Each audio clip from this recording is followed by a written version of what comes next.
പ്രിയ സുഹൃത്തുക്കളെ, അഖില കേരള കുടിയേറ്റ അസോസിയേഷന്റെ അക്കയുടെ 18ാമത്തെ മീറ്റിംഗിലാണ് നമ്മൾ ഇന്ന് വന്നിരിക്കുന്നത്. 15 വർഷങ്ങളായി അഖില കേരള അക്കയുടെ പ്രസിഡന്റ് ആയിരിക്കുന്ന ഞാൻ നിങ്ങൾക്ക് വേണമെങ്കിൽ പുട്ടിനെ പോലെയോ മുസോളിയെ പോലെയോ ഗദ്ദാഫിയെ പോലെയോ ഒക്കെ എന്നെ വിശേഷിപ്പിക്കാവുന്നതാണ്. കൈയടിക്കടേ. ഈ വർഷത്തെ ബഡ്ജറ്റ് അവതരിപ്പിക്കാനായി ഞാൻ നമ്മുടെ ട്രഷറർ മിസ്റ്റർ അന്ത്രേനിസ് ലോസാനസിനെ ക്ഷണിക്കുകയാണ്. പിന്നെന്താ, താങ്ക് യു മിസ്റ്റർ പള്ളിക്കണ്ടി. അപ്പോൾ സുഹൃത്തുക്കളെ, ആക്ച്വലി നമുക്ക് വളരെ നല്ലൊരു വരവാണ് കഴിഞ്ഞ പ്രാവശ്യം കിട്ടിയിരിക്കുന്നത്. 3000 പൗണ്ട് നമുക്ക് വരവ് വന്നിരിക്കുകയാണ്. അറിയാം, ഞാൻ പ്രസിഡന്റ് ആയിരിക്കുമ്പോ ഇങ്ങനെ തന്നെ സംഭവിക്കും. തീർന്നില്ല, പറഞ്ഞു തീർക്കട്ടെ. നമ്മുടെ ചെലവ് വെറും 3455 രൂപ 35 പൈസ. അതെങ്ങനെ ശരിയാവുന്നേ? പറഞ്ഞുതരാം. ലൈറ്റ് ആൻഡ് സൗണ്ടിന് 100 പൗണ്ടായി.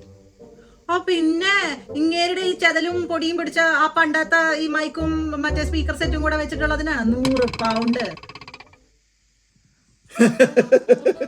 മിസ്റ്റർ ജമാൽ അറ്റത്ത് തന്റെ മൈക്കിന്റെ അടുത്ത് വന്നപ്പോ എനിക്ക് തോന്നിയത് എന്താണെന്നറിയോ? സൂവിൽ പോയ എഫക്റ്റ് ആയിരുന്നു. കാക്കയുടെയും പൂച്ചയുടെയും സിംഹത്തിന്റെ ഒക്കെ എന്ന് പറയുന്ന സൗണ്ട് പാട്ടിന്റെ ഇടയ്ക്ക്. അറ്റത്ത് കുടുംബത്തിലുണ്ടല്ലോ നമ്മുടെ ഉപ്പുപ്പ സമ്മാനിച്ച മൈക്ക് സെറ്റാ. അതിനെ പറ്റി വല്ലതും പറഞ്ഞാൽ കൈ ഞാൻ വിട്ടു. Pallikandi, yes mister Andrews. ഇത് ഞാൻ ഈ ബഡ്ജറ്റ് തുടരണോ, അവതരിപ്പിക്കണോ? ഓ, പറഞ്ഞോളൂ പ്ലീസ്. അപ്പോ നമുക്ക് അതിനുശേഷം വന്നിരിക്കുന്ന ചെലവ് ഹോളിന് വെറും 200 രൂപയ്ക്ക് നമുക്ക് കിട്ടി. വളരെ ലാഭകരമായ ഒരു സംഭവമായിരുന്നു. എന്നാൽ നമ്മുടെ ചെലവെല്ലാം വന്നത് 3000 പൗണ്ടും വന്നിരിക്കുന്നത് നമ്മുടെ ഭക്ഷണത്തിലാണ്. അങ്ങനെ കേട്ടോ, ഫുഡിന് ഇത്ര ഒരു വർഷത്തിൽ 15 മീറ്റിംഗ് നമ്മൾ തന്നെ വെക്കുന്നു. അതുപോലെ ഒരു അടിച്ച് കയറ്റുകയല്ലേ, പിന്നെ എങ്ങനെയാണ് ചെലവ് വരാതിരിക്കുക? ആദ്യം ഈ ഫുഡിനെ എവിടെ നിന്നെടുത്ത് മാറ്റണം മിസ്റ്റർ. അല്ല, എന്നാലും ഈ 3000 പൗണ്ട് എന്നൊക്കെ പറഞ്ഞാൽ അത് ഭയങ്കര കൂടുതലല്ലേ ചേട്ടാ? ഈ നിങ്ങള് അന്ന് ഹംസ്ലോ വെസ്റ്റിൽ കിട്ടുന്ന 2.5 പൗണ്ടിന്റെ ബിരിയാണി അല്ലേ എല്ലാവർക്കും സദ്യ എന്ന് പറഞ്ഞു വിളമ്പി കൊടുത്തത്?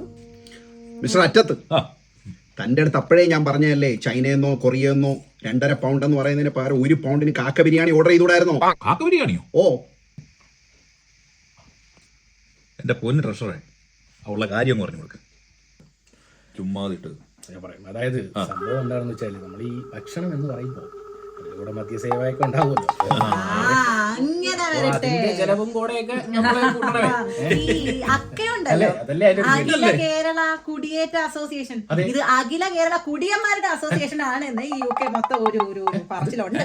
അവരുടെ ആ സംസാരിക്കുന്നത്. അതെ, ഒരിക്കലും അത് നമുക്ക് അംഗീകരിക്കാൻ പറ്റില്ല. പ്രസിഡന്റ്, എന്തായത് നിങ്ങൾ പള്ളിക്കട്ടി ചേട്ടനൊന്നും പറഞ്ഞല്ലേ? പള്ളിക്കെട്ടി ശബരിമലയ്ക്ക് പോകുന്ന നല്ലത് തോന്നുന്നു.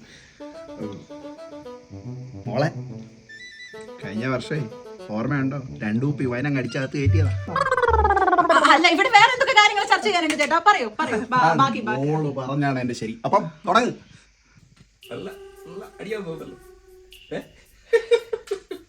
ഞാൻ നന്നായിട്ട് കുടിക്കും. കുടിച്ചു കഴിഞ്ഞാലേ എനിക്ക് ചിലരൊക്കെ അടിക്കണമെന്നും തോന്നും.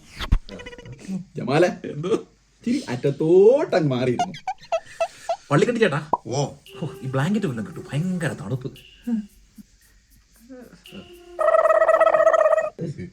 തണുപ്പോ? ബ്ലാങ്കറ്റോ? ഇവിടോ? എന്റെ വീട്ടിലോ? ചുമ്മാ പോടെ. അന്റാർട്ടിക്കയിൽ പോകേണ്ട കോസ്റ്റ്യൂം ഇട്ടിട്ട് ഇരുന്നിട്ടാണ് ഇവിടെ ഇരുന്ന് തണുപ്പ് വന്നു. 5 രൂപ ലാഭിക്കാൻ വേണ്ടി ഓരോരുത്തർ കാണിക്കുന്ന ഓരോ കോപ്രായങ്ങളുണ്ട്. അതൊക്കെ പോട്ടെ. ഇപ്രാവശ്യം കലാപരിപാടികൾ പൂർണ്ണതയോടുകൂടി നമുക്ക് ചെയ്യണം. അതിന് നല്ലൊരു ഗായക സംഘത്തെ നമുക്ക് കൊണ്ടുവരണം. ഗായക സംഘത്തില് അതെങ്ങനെ പറ്റുന്നു?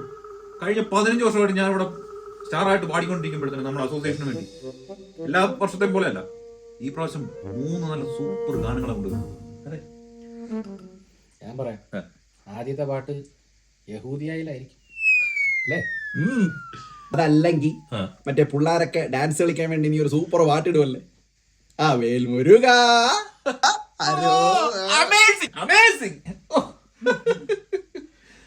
മൂന്നാമത്തെ പാട്ടിന്റെ കഥ പറയണ്ട. അത് ചേട്ടനും പെണ്ണുമ്പിള്ളയും കൂടെ പാടുന്ന മഞ്ഞലയിൽ. അതെങ്ങനെ കണ്ടുപിടിച്ചു? കൊഞ്ചി കള്ളി. കഴിഞ്ഞ 15 വർഷമായിട്ട് ഞങ്ങൾ ഇത് തന്നെയല്ലേ കാണുന്നേ.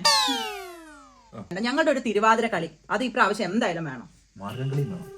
മാർഗംകളി എന്ത് പറഞ്ഞാലും ഇത് രണ്ടും ഒരു സ്ത്രീ മൂലം കളി തന്നെയല്ലേ? മിസ്റ്റർ പള്ളിക്കണ്ടി, എന്താണ് താങ്കൾ ഉദ്ദേശിച്ചത്? അല്ല, തിരുവാതിരയും മാർഗം കളിയും ഒക്കെ സ്ത്രീ മൂലം കളി തന്നെയല്ലേ? നിങ്ങളുടെ എത്ര പരിപാടികളുണ്ട് മിസ്റ്റർ ജമാൽ അറ്റത്ത്? ഞങ്ങളുടെ വീട്ടിൽ നിന്ന് ഒരു അഞ്ച് പരിപാടി എന്തായാലും. നിങ്ങളുടെ ആഭരണ 4 അപ്പൊ എന്റെ ഇപ്പൊ ഏകദേശം 2 മണിക്കൂർ കഴിഞ്ഞു. പിന്നെ ഒരു 5-6 മണിക്കൂറുണ്ട്. അത് എന്റെ ഭാര്യയുടെയും കുട്ടികളുടെ ഒക്കെ സ്ഥിരമുള്ള പോലെ ഒരു 15 പ്രോഗ്രാമുകൾ ഉണ്ടാവും. നിങ്ങൾക്ക് ബുദ്ധിമുട്ടില്ലെന്ന് എനിക്കറിയാം. അതോടൊപ്പം നിങ്ങൾക്കൊരു സർപ്രൈസ് ഉണ്ട്. ഇപ്രാവശ്യം ഞാനൊരു പുതിയ കലാരൂപം പഠിച്ചിട്ടുണ്ട്.